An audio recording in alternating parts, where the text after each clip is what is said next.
Good evening, listeners. You are tuned to 105.4 megahertz FM Rainbow. My name is Velma. The time is 9:15 and 50 seconds down. And this evening is going to be really very interesting as I am not alone here in the studio. I have two more people with me in the house, a husband and wife, a couple here, both who will share a lot of knowledge in the world of finances and finance wellness. But before that, dear listeners, let me tell you that Mr. Bipeen, he is one of the very few certified financial planners in Goa. Despite holding a bachelor's degree in electrical engineering, Bipeen's passion for positively impacting people's lives led him to pursue the certified financial planner certification from the Financial Planning Standards Board of United States in 2022, which is a prestigious certification recognized globally. In addition to being an AMFI certified mutual funds distributor, Bipeen has also completed NRI practice management certification in 2025. So welcome to the studio, Bipeen. Thank you so much, Velma. Yeah, and let me now introduce to you his lovely wife here who is with us, Suvidha Madkaiker, who has formerly served at the National Institute of Technology, Goa, a premier institution affiliated with the central government of India for over a decade before transitioning into entrepreneurship. She holds a master's degree in electrical engineering. She is the co-founder of Subbi Wealth Ventures Private Limited, an entrepreneur and an author. She's a master practitioner of neuro-linguistic programming who aspires to utilize her knowledge to help people build a positive mindset and live a meaningful and abundant life. She holds the Asia Book of Records certificate for her book, Rewriting Her Story. So welcome to the studio, Suvidha. Thank you, Velma. And right at the start, if I could ask, I think let's go with ladies first. Yes. So, Suvidha, if I could ask you a very basic question about what exactly is financial wellness. So, financial wellness means on a daily basis, how do you feel about your own personal finance? So, put it in simple words, like how do you feel? Do you feel confident about your money? That is mainly about managing your daily needs. Then, are you confident about your future goals? And are you confident that you can manage your risk? So these are some important factors, and if you are very clear and confident about these areas of your personal finance, that shows that you are in a very good financial position. You're very financially well. Okay. And what exactly got you as a couple, I mean, if I can ask, what got you interested in financial wellness? Yeah, so basically when I started my financial services journey since 2018, I initially started with mutual funds distribution. And that is a time when I was only talking about the investments part with the people. And I started meeting people from different income zones, like somebody even earning 10,000 rupees a month to someone who is earning 10 lakh rupees a month as well. But later on, I realized that people just investing for growing their money is not going or giving them the exact clarity about what they want to achieve or what goals they want to achieve in their life. So then I realized it's important for them to be confident about money management first. Covering the financial risk is equally important. And when both the things joins, and then when you are like confident about your future goals by investing in the right strategies, that is the time, you can consider yourself to be a financially well-being, and that is actually gives you a peace of mind and a stress-free journey in your financial success. So initially, Bipeen, I thought that it will be just only financial investments. Like I thought we are going to talk only about financial investments. But when you told me it's financial wellness, it was very interesting when you earlier mentioned, it's like financial planning, freedom, and the well-being. Exactly. So it's all these three put together, financial wellness. Exactly. So when it comes about money, our first thing comes to our mind is the investments and the returns part. We don't usually talk about the financial risk, money management, all those kind of topics.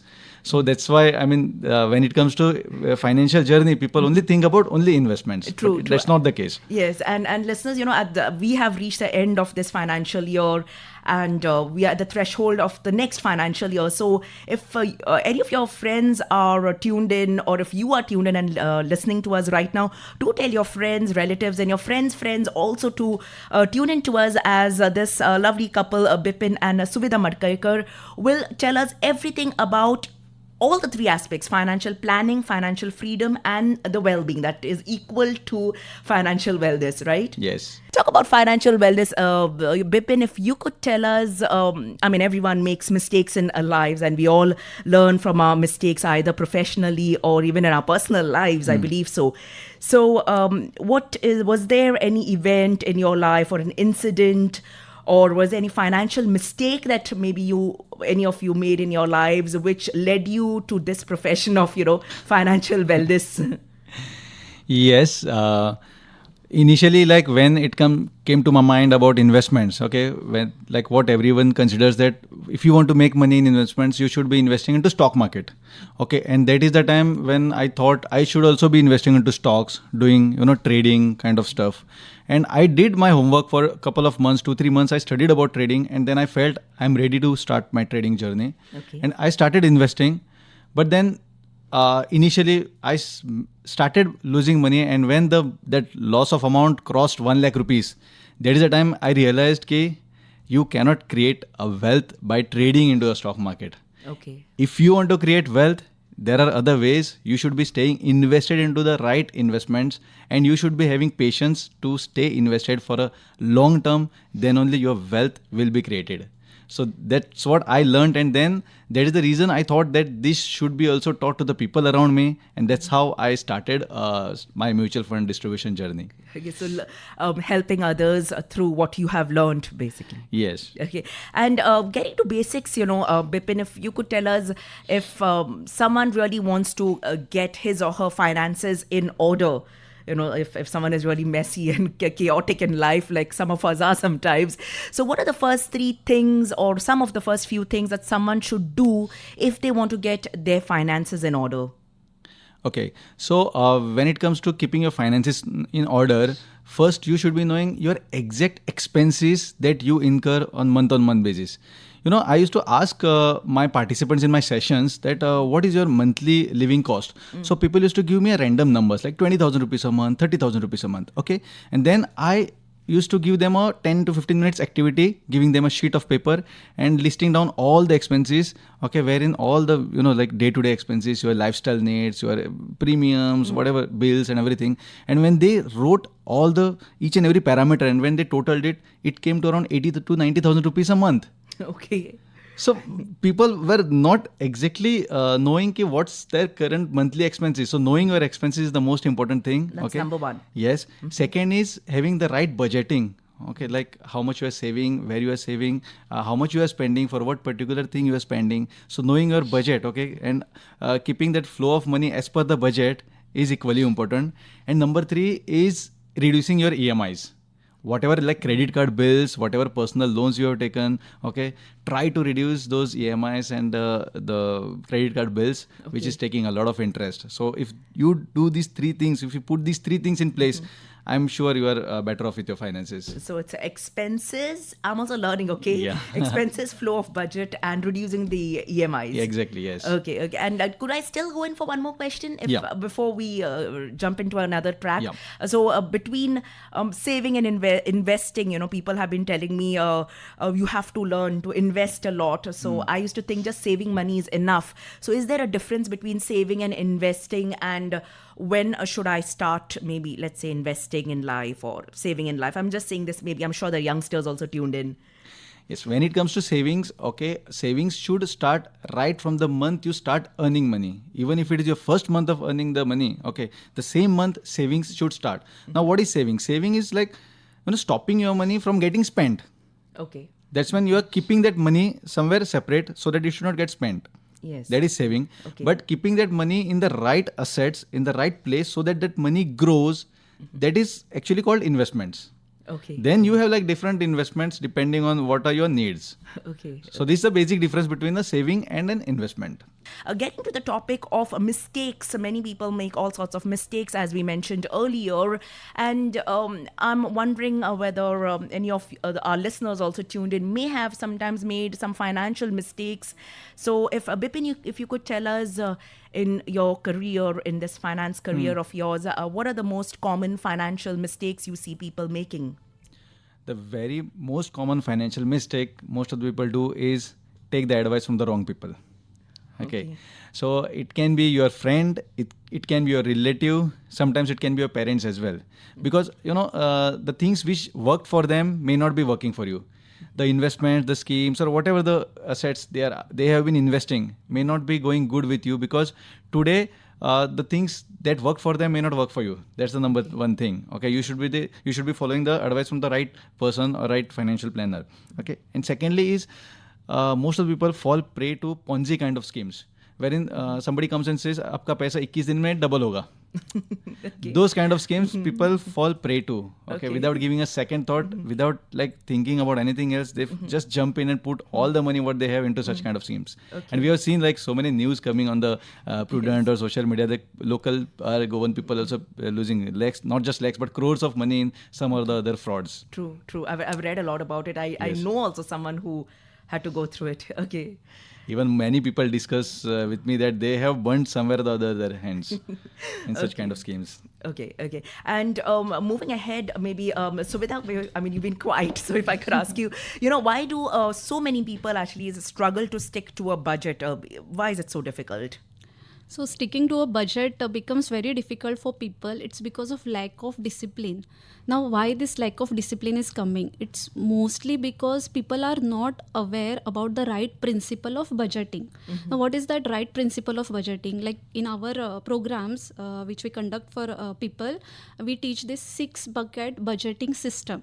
So 6-bucket budgeting system. Okay. So you can visualize like 6 buckets kept in front of you. Okay. Now those 6 buckets are equal to 6 different areas of your life. Now what are those areas of your life?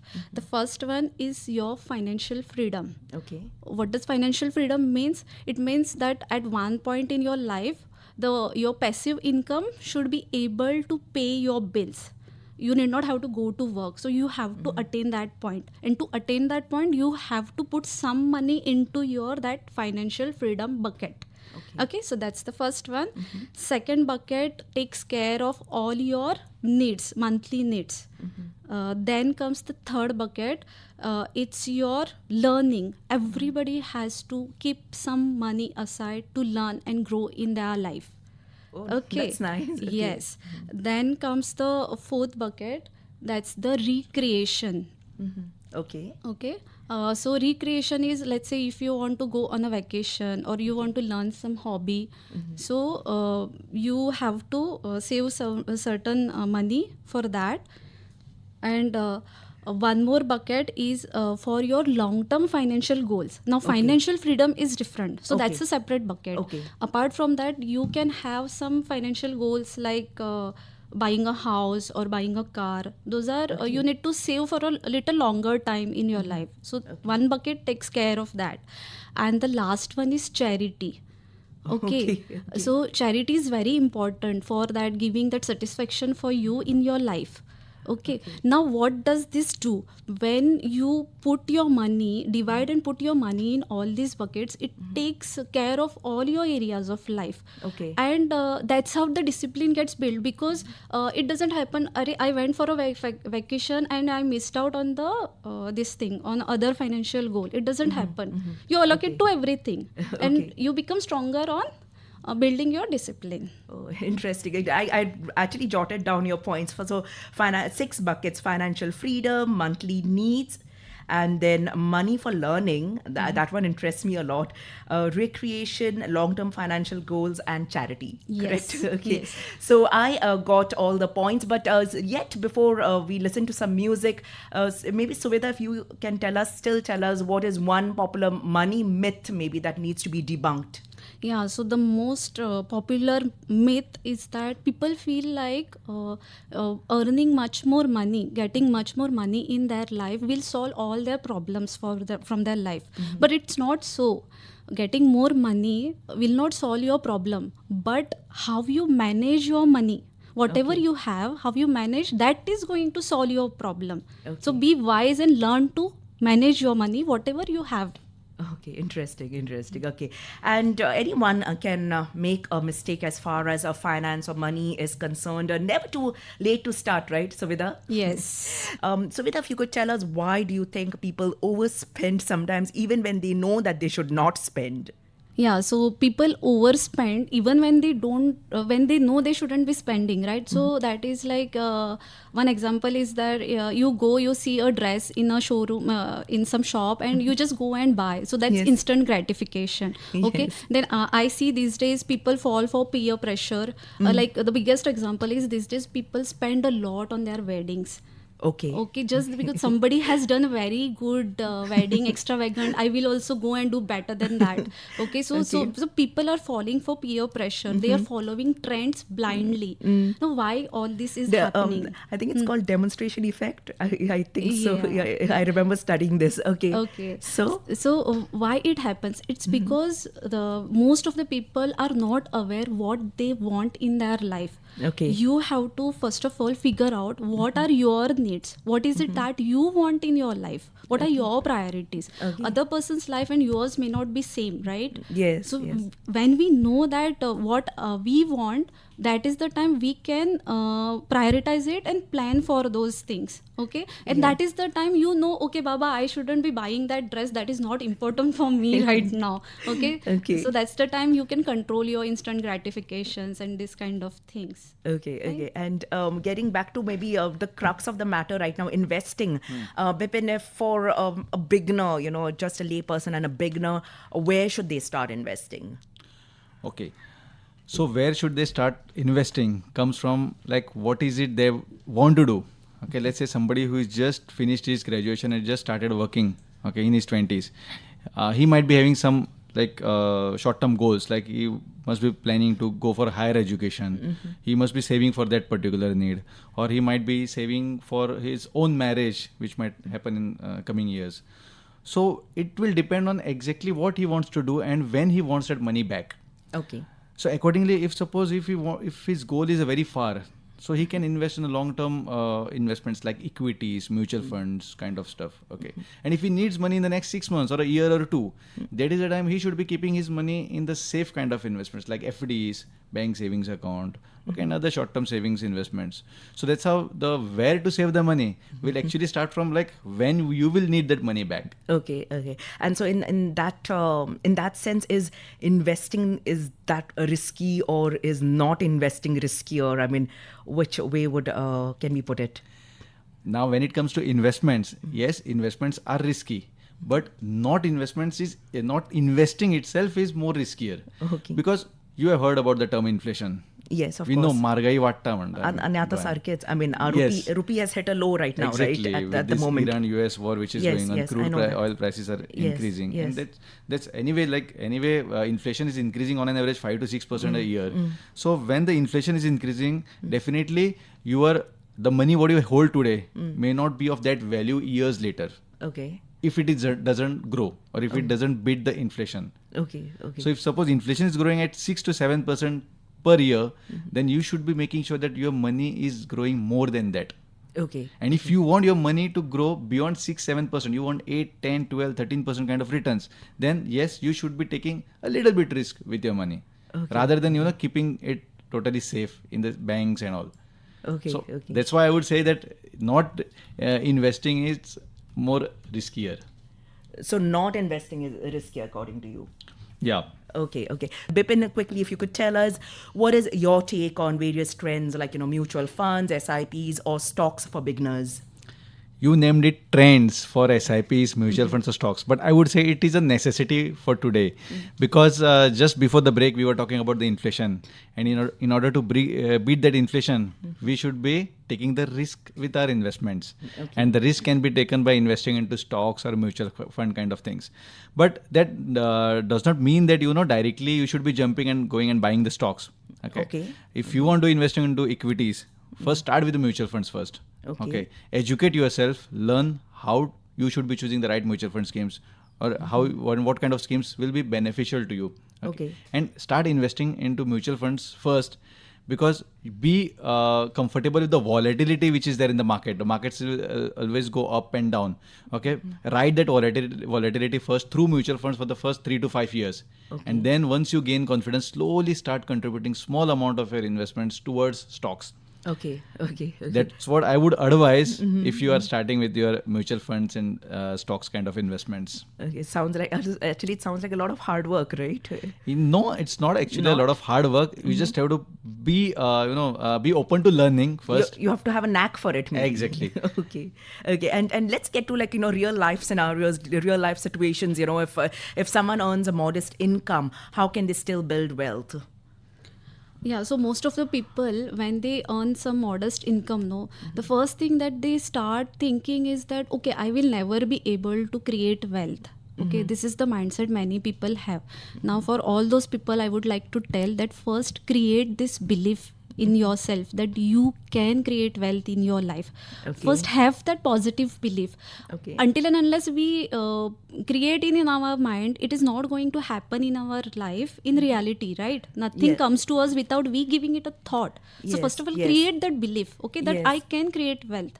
Okay, now once you keep it in your mind, so after that, what do? You start taking right actions towards creating that wealth. Even with modest income, start saving little bit, start investing little bit, however much it may be. 1,000 rupees invested for like 25-30 years can build a very good corpus. Okay, so that's how it goes. So you have to start building a habit of investing for a very long term. You have to be patient until that wealth gets created. Okay. And a second thing I would like to tell to those people that if you are having some modest income, don't stay at that level. Okay. Who says your income cannot grow? Learn some skills in your life and increase your income. Slowly, step by step, increase it. And that's how you create your wealth. Okay, Suvidha. And in fact, listeners who are tuned in right now, they've already started texting us. Actually, Bipeen, this is a phone-in program, which starts at right after the news from 10:05 onwards. So listeners have already started texting me. And one dear listener, she says, I'm listening to the interview, Velma, wish I had all that extra money, it seems. But I think for such people, for various people who are tuned in right now, what advice would you give for someone who is, living, let's say, paycheck to paycheck? What would you say? For someone who is living paycheck to paycheck, they should realize that that paycheck is going to stop one day. You cannot work for your entire life, right? The day that is going to come where you will be you'll stop working. Your body is not going to support you to earn. Okay, so in that case, you should be realizing that right from the beginning. Whenever you start earning, okay, keep a small portion of the money for that period when you will be stopped from working. Okay. When you're off work. Okay. Yes. So that's how if you build that habit of investing for a long term, that will take care of your retirement age. Okay. And for adults, young adults who are tuned into the radio station, a lot of youngsters who've just started with their job, let's say in their early 20s and all, how should they approach money differently? Yeah, so what happens when youngsters start earning, they are in this whole mood of like, okay, I've just started earning, so let me enjoy for a few years and then I will start thinking of investing and planning for my future. But that's not the case. We come across so many people who are in their 45 or in their 40s. They say, Kash ki I should have started it early. Okay, so there is a learning lesson there. So these people in 20s should start investing right from the beginning. Okay. However little it may be, start investing. There is this famous example of this famous investor, one of the richest person in the world. It's Warren Buffett. Yes. He started investing at the age of 11. Wow. So time was in his favor. Okay, now he is somewhere around 90 plus, something like that. Okay. So if you start in your 20s, time is in your favor. You can invest for a very long time. Compounding works for you, and that's how you will be able to create a lot of wealth, create your financial freedom ultimately. Yeah. So wow, lovely. Warren Buffett, by the way, is 95. I was just checking. Thank you, Velma, for that. Bipeen, if you could tell us if, let's say, if listeners just remember just one thing from today's conversation, one thing. What's the one thing you want them to take home with them? If you ask me about the one particular thing, then I would say about financial freedom. The first bucket that you should be saving for as soon as you start earning, that's a financial freedom. Because once you start saving for financial freedom, once that bucket's built, that bucket will start giving you a passive income. And with that passive income, you then need not have to work more for earning money, and that's when you get the time freedom. You choose to you choose your time where you need to spend that time with, okay, with your family members, with your friends, okay, wherever you want to, and that's the ultimate freedom that we need in our life, right? True. Okay, and also if Suvidha, will you answer this one? Another thing, if you could tell us, Suvidha, where can people go to learn, or how can someone improve their financial wellness? Where can they go? What can they do? Yes, thank you, Velma, for asking this question, because many people don't know where they will take the right education. So here is a reference of a very good program. Okay, now this certification program is run by NISM. It's a government body. NISM means National Institute of Securities Markets. Okay, so they have a website. On that, they run lot of educational programs online. Okay, out of that, the first most basic one is the financial literacy for Bharat. It's a certification course. It's free of cost, because our government, they want people to learn, they want people to have the right financial education. So you will get everything over there. Okay, this is for any layman, any age, anybody can go over there and learn it for free. You get a certificate. I myself have done that certification, and after doing that, I became very much confident in taking my own personal financial decisions.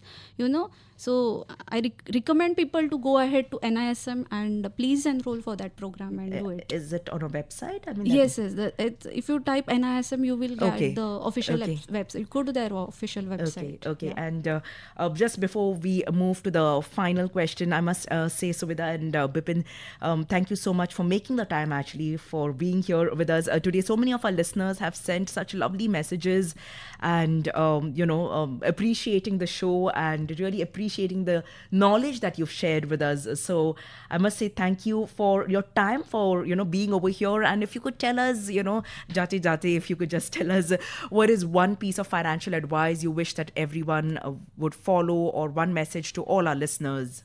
Now I'm sitting beside a financial planner, so instead of him, I am giving the advice, because I am seeing a lot of people coming to him, but they come very late. So this important advice is that you have the right financial advisor itself by your side. People, please, you are not supposed to take advice from your neighbor or your relative or your friend who are not expert in finance. Please go to the right financial advisor and take help from them. Make use of their expertise. Okay, and all your finances will be in place. So it's all about having the right person and the right people in your life. I have the right person besides me. I'm lucky for that. You definitely do. What a wonderful couple, and I really had a lovely time really talking to both of you. Thank you so much, Velma, for having us over here. Okay, it was a privilege to be a part of this program. So we really loved and enjoyed your company for the past 1.5 hours. Yes, I too. Likewise. Thank you once again, and hope we meet again very soon. Yes, same here, Velma. Thank you so much.